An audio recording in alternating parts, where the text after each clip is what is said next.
We just made this up. Black bean chili noodles. And they're good. This amalgamation of cultures starts with fermented black beans, which require hydration, of course, and Mexican chilies, molidas and japonesas, but those are always toasted before you hydrate them.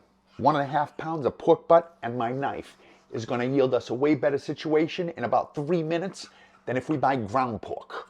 A touch of baking soda as tenderizer, garlic, cumin, some of those fermented black beans. We're going to use the other half later. Crossing cultures with tomato bouillon, cilantro, and give it a workout. And set that aside to marinate, best if it goes overnight.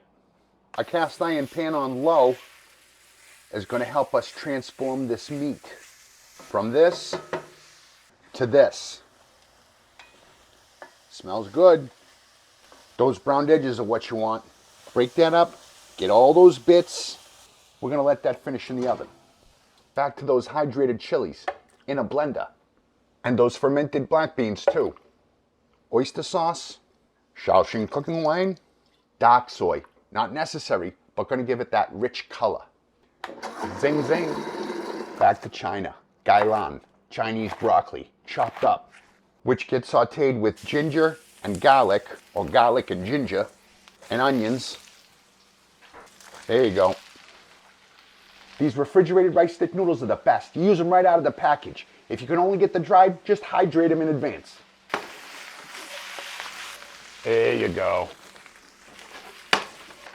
Add your noodles, add your sauce, and just toss them all together. They'll break down. Watch.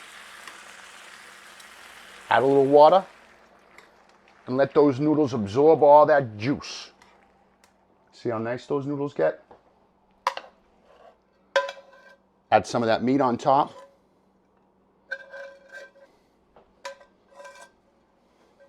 It's all about the garnish. Sesame oil, green onions, cilantro, sliced jalapenos will make it a trifecta of chilies, and the pièce de résistance, garlic chips. It's got like a taco-esque flavor to it. Taco noodle, kinda, but it's more Asian-y than that. Mashup. Taco Asian noodles. This is great. That's bringing the world together in one dish.